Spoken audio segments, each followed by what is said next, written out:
if I could go back to 200 level, I won't write CV. I won't even apply for job, but I will make myself impossible to ignore. And I kid you not, before I graduate, I will get a job. How will I do it? What would I do differently? That is the reason why I'm making this video for you. Despite the fact that I understand what the constitution of the country is while I was in school, but I do not get the full picture.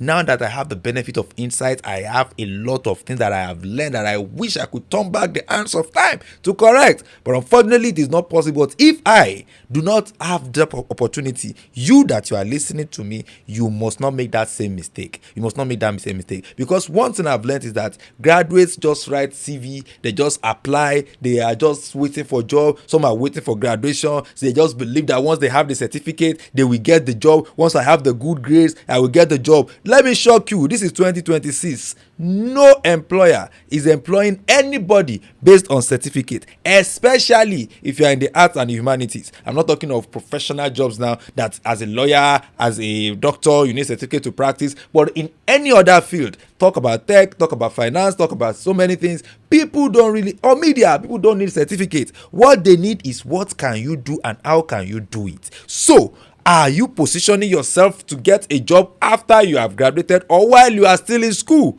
Is it possible? Yes, it is possible. One of the things that I've learned in the workplace is that, see, every organization needs somebody. But every organization is overwhelmed. Every organization is trying to put somebody in a position and they have nobody to put in that position. Not because they don't have the money, not because they don't have the resources, but sometimes, most times, because they don't have the right people to hire and put in that particular position. That is why many organizations, they have so many places, so many vacant positions, yet Nigerians are shouting, there are no jobs, there are no jobs, there are no jobs. There are jobs, but there are no people to fill the vacant positions because there is a gap that those people that are in school, they are not even paying attention to now. What are these gaps? How can you position yourself? Don't go anywhere. Follow me. In this video, I will show you some practical steps and some practical skills you should or you could acquire so that you will become irresistible before you even graduate. Number one thing is to define your industry. Where do you want to work?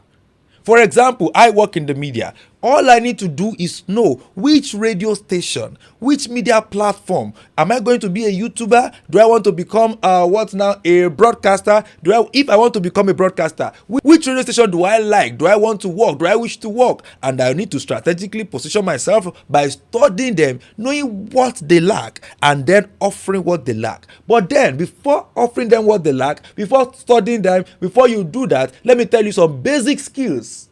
This is some basic skills that you should have if you are trying to position yourself for such. Number one, you need to develop your soft skills. The number one soft skill that I believe you need is your communication.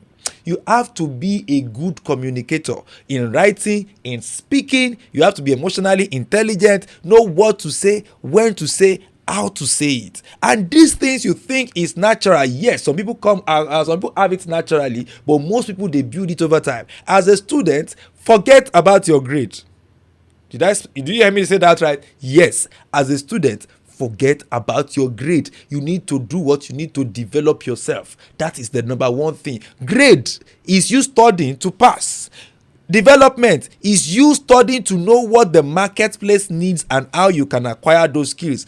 Work on your communication, your communication prowess. Be able to speak, be able to talk, and be able to communicate, to connect with humans very well, especially in the marketplace. That is number one. Number two, your fashion sense. Somebody say fashion. Yes, let me tell you a short story. While I was in school, while I was doing my chamber attachment as a lawyer, we had one of us that was a power dresser. He dresses very well and he's a fine boy. Every time and anytime the senior partner wants to go out, he say, Jire, follow me, let's go together. Why? Because the guy is a good company. When they see him with the senior partner, it has a way of boosting the rep of the senior partner. So anytime he's going anywhere, say, Jire, followed me. We thought at maybe there's a connection. Not, it was later I got to realize that the reason why he always picks Jire to follow him because he dresses very well. So if you know how to dress, you know how to speak very well,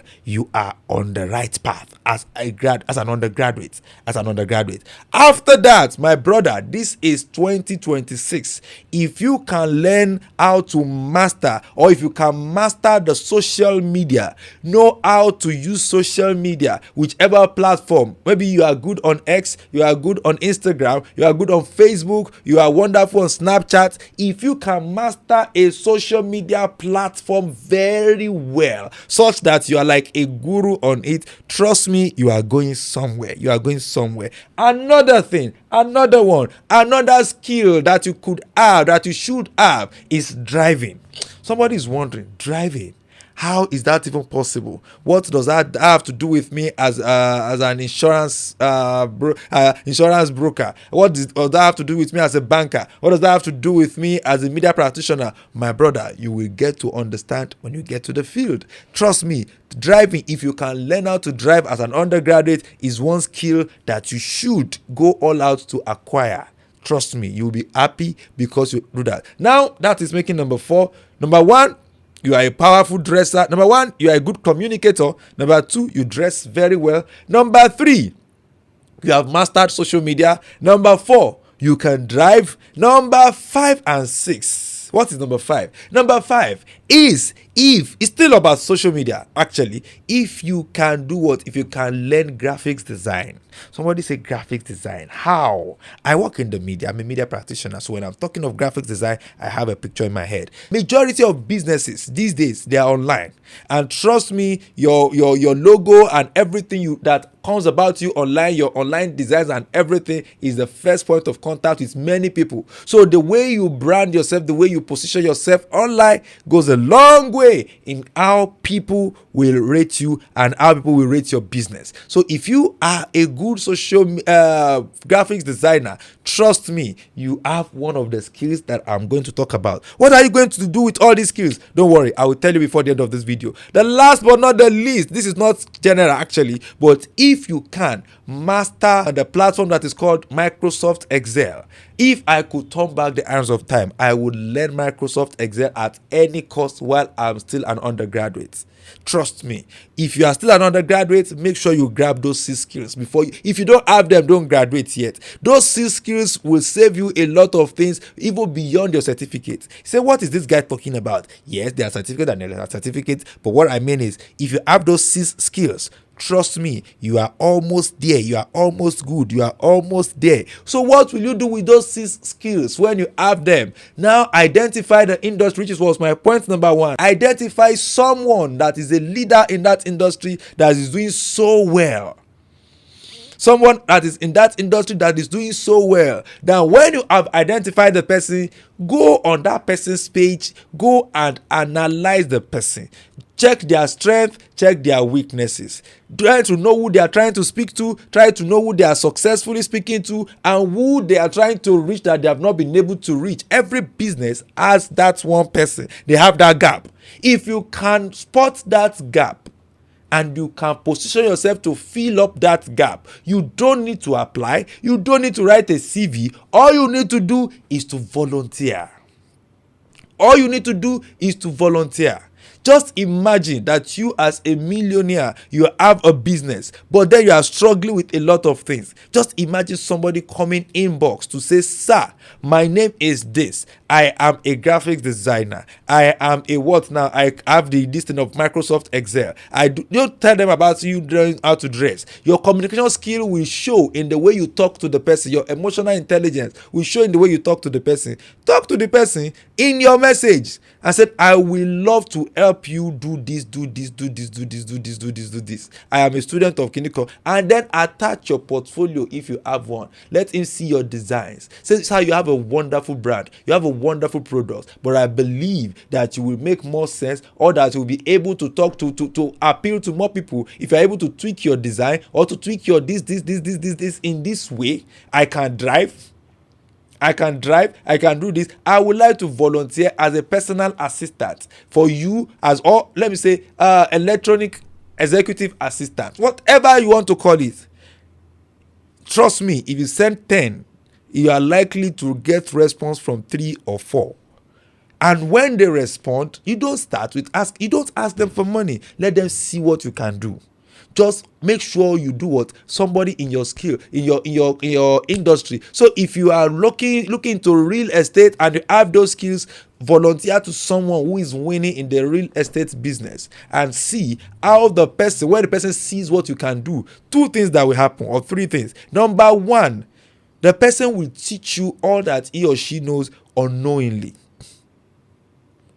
Yes, the person, you will be curious. You will ask questions. The person will start showing you things. You will start getting, when you know how to dress, and if it is a physical arrangement where you see the person and the person knows you know how to dress, you know how to speak well, you look good, you can drive, trust me, you will drive him out. You will take him to places. You will take her to places. You say, as a lady, yes, you will take him or take her to places. You will be useful.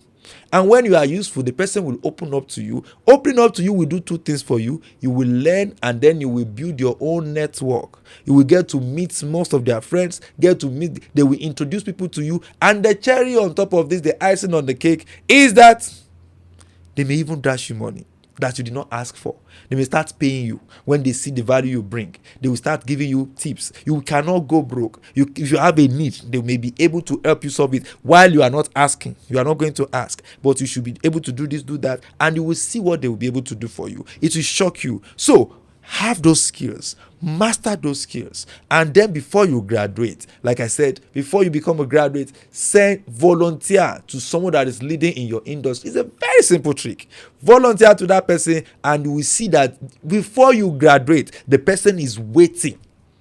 The person is waiting to employ you. The person cannot wait for you to graduate so that he or she can employ you and pay you well. If the person is not seeing it, his friend, his associate, someone else in another industry is watching, is looking, and is waiting to grab you. If nobody is watching, if nobody is seeing all the things you've done with the man or with the person you volunteered for, the knowledge you've acquired, the contact you've acquired, all you will need to do, which will be your plan B now, that if this particular person is not offering me a paid job, by the time I'm done, the experiences I have gathered while working with him, if you put it together in your portfolio, my brother, my sister, you will not go through what is called post-graduation depression, because you will be busy and you will have a lot to pick from, a lot to choose from, because you will not be idle. This is not casting stones, but trust me, it has 75% chance of working for you if you execute it diligently. My name is Afuda Samuel, and that is my advice for you. If you think this is good for you, if you think you've learned something, drop it in the comment section. If you think there is something that I omitted that you believe you did and worked for you, let me know in the comment section. If you want to apply this and you want more clarification, drop it in the comment section. I will be there to attend to all your questions, and of course, let's rub mind and let's learn from each other. Thank you.